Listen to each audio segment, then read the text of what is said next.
Fodé Baldé, bonjour. Bonjour.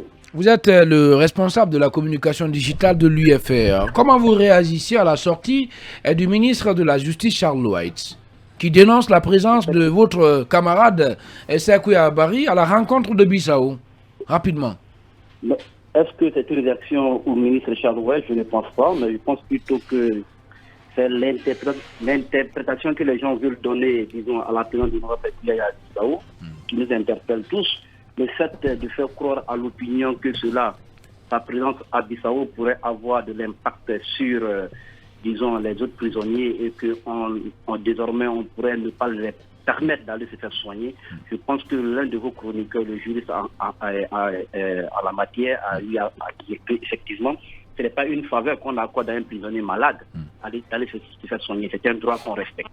Bien. Mieux ceux qui le disent, je pense qu'ils oublient très rapidement que ce n'est pas Honoré Essakouya qui a empêché la sortie de l'honorable Ousou Fofana. Ce n'est pas Honoré Essakouya qui a empêché que Founi Kemenke soit libéré pour aller participer à l'inhumation de sa mère. Je pense que ce sont des alibis. On veut tout simplement chercher aujourd'hui un justificatif pour pouvoir justifier le comportement futur, disons, du CNRD, par le fait qu'un inculpé, après avoir été libéré pour se faire soigner, ne pourrait plus venir ainsi de suite. Je pense qu'il faut vraiment tout de suite mettre, comme on appelle, un bémol à cette idée-là. Fodé Baldé, responsable de la communication digitale de l'UFR en direct dans notre émission. Une dernière question à Bakar Condé. Monsieur Baldé, je voulais vous faire réagir. Est-ce que cette rencontre de Bissau était planifiée et également l'UFR était partie prenante? Et deuxièmement, est-ce que Essakouya a été officiellement mandaté à être de cette délégation? Comme vous le savez, Honoré Essakouya souffre de ce qu'on appelle la rupture de l'anévrisme cérébral. Si ceux qui ont bonne mémoire se rappelleront que le premier président de la Guinée, Ahmed Sékou Touré, avait vu cela et de façon avancée, je pense que ça a été vraiment, si on lit très bien la note même du ministre de la Justice, on se rend compte qu'il a lui-même dit qu'il a été au chevet de Honoré Essakouya Bari et que c'est à l'issue des rapports médicaux attestant la nécessité de son évacuation qu'il a été évacué. Donc ce n'est pas une faveur qui lui a été accordée, c'est pour ne pas assister tout simplement à un autre de Camara qu'il a été évacué sur la Tunisie. Il a subi une intervention chirurgicale. Au moment où je vous parle, il est toujours en observation. Et dans le mois de février, il doit encore retourner dans la clinique où il a fait l'intervention chirurgicale. Je pense que l'un de vos cliniciens même l'a dit hier, que la clinique où il est hospitalisé en Tunisie a un partenaire du côté de Dakar qui le suit de très près. Et c'est pourquoi même qu'il est à Dakar, pour que l'environnement dans lequel il est, on puisse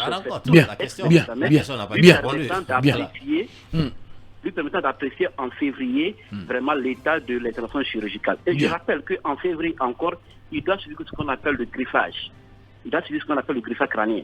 Et on aura fait qu'il doit encore se rendre encore dans la même clinique pour tout cela. Donc il fait tout ça pour pouvoir permettre réellement aux médecins d'apprécier est-ce que ce qui a été fait comme intervention chirurgicale a été une réussite. D'accord. Donc, allez. Effectivement, à l'initiative du président de la conférence des chefs d'État de la CEDEAO, nous avons été invités à une rencontre et le communiqué en fait foi. C'est à l'initiative d'eux. Donc, nous avons estimé que, étant donné que l'honorable est à 40 minutes de vol de Bissau, il pouvait s'y rendre. Encore que son médecin avait donné cutis, parce que son médecin a expliqué que c'est même important qu'il aille, parce que là, lui permettrait, vu le médecin, d'apprécier tout cela. D'accord. Que l'intervention qu'il a suivie a été une réussite. Bien. Alors, question bonus, Emmanuel Minimono, puisque nous sommes pris vraiment par le temps. Bon, c'est justement par rapport à l'état de santé de M. Essakouya Bari que vous venez en tout cas de décrire, rupture d'anévrisme cérébral, c'est quand même important. Et j'ai envie de me questionner, je me questionne justement sur le fait que M. Essakouya Bari est malade, l'UFR doit prendre part à une réunion et M. Essakouya Bari est le seul à pouvoir représenter l'UFR à une réunion.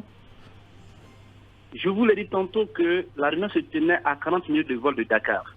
Et de l'avis du médecin qui le suit à Dakar, il a été estimé que cela même peut constituer un test pour lui, leur permettant encore une fois en février, parce que tout ce qu'il fait comme déplacement fait partie de ce qu'il appelle les tests. Tout ça va permettre vraiment aux médecins d'apprécier l'intervention qu'il a subie, est-ce qu'il y a une réussite ou non. Donc, le médecin, de l'avis de son médecin, il pouvait y aller. Cela lui permettrait, une fois en Tunisie, d'apprécier qu'effectivement, il a même fait un voyage à Bissau. Il a pris part à une rencontre aussi importante comme celle-ci, et que réellement, il a participé, et que réellement, l'intervention qu'il a subie a été réussie parce qu'il n'y a pas eu d'effet secondaire. Allez, merci beaucoup, Fodé Baldé. Il faut lui donner cette opportunité-là pour que vraiment on ait notre... Donc, il y a Moussa Daraba qui pose la question de savoir. Donc, c'est un voyage test en fait, c'est ça? On peut le dire ainsi. Allez, merci beaucoup Fodé Baldé. Voilà, je rappelle que Fodé Baldé est le responsable de la communication digitale et de l'Union des forces. Le responsable, merci beaucoup pour la précision, responsable de la cellule de communication et de l'Union des forces républicaines, parti dirigé et par l'ancien Premier ministre Sidya Touré.